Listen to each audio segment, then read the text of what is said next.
Allô mes investisseurs attentifs, je te présente selon la source Café de la Bourse les 15 actions françaises aux meilleurs dividendes.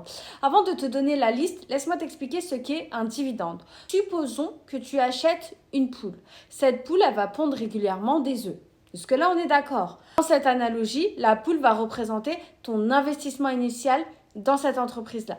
Et les œufs qu'elle pond, ça va être les dividendes que tu vas recevoir périodiquement. Ainsi, en possédant la poule, donc une part de ton entreprise, tu bénéficies des œufs, donc les dividendes, qu'elle produit régulièrement. Voici la liste des plus gros dividendes. En 15e position, il y a la Française des Jeux.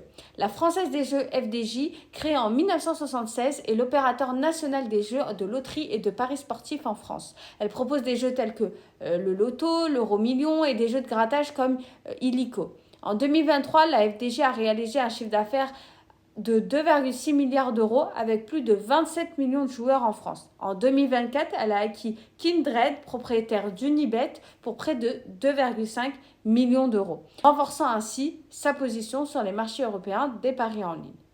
Le rendement est de 5,06% et le cours de bourse est environ de 36 euros. En 14e position, on a Vicat.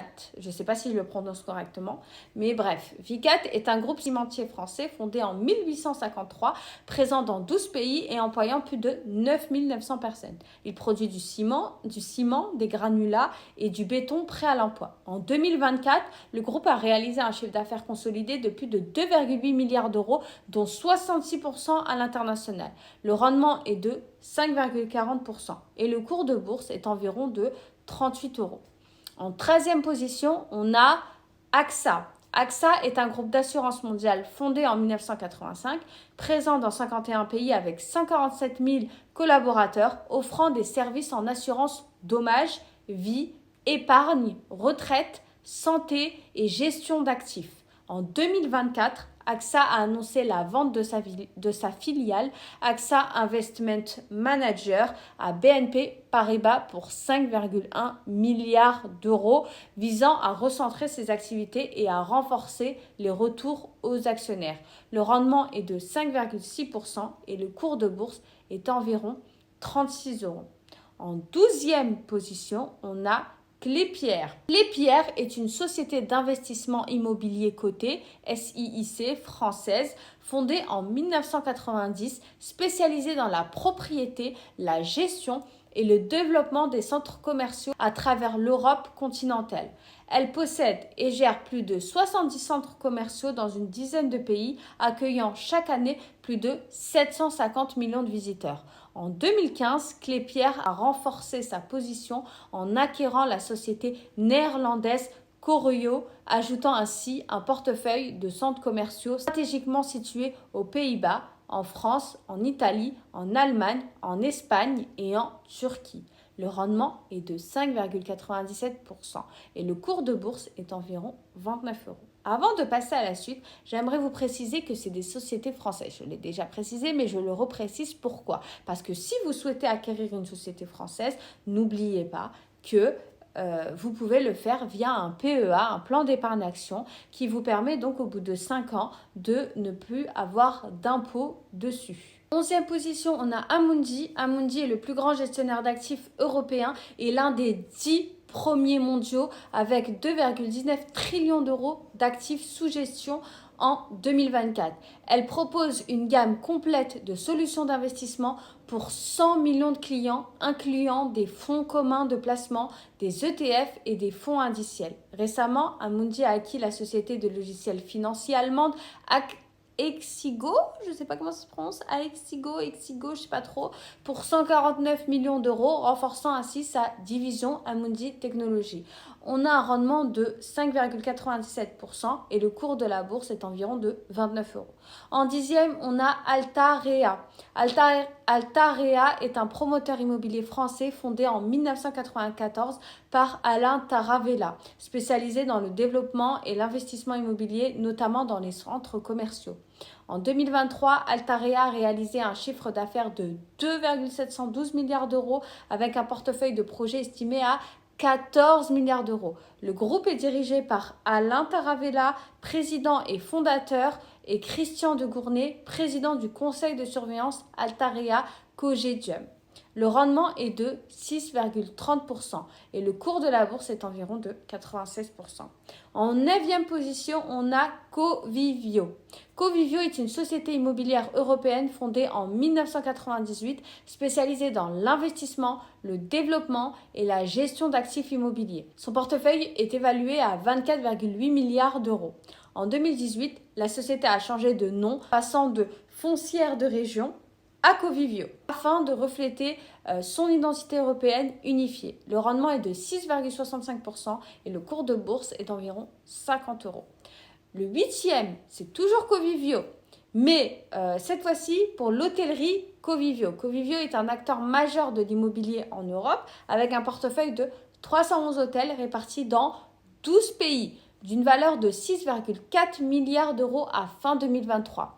Parmi ses partenariats notables, Covivio collabore avec des groupes tels que Accor Invest, IHG, NH Hotel, Group, BNB Hotel, Meininger Hotel, Radisson Hotel Group et le rendement est de 6,68%. Le cours de la bourse est environ 20 euros.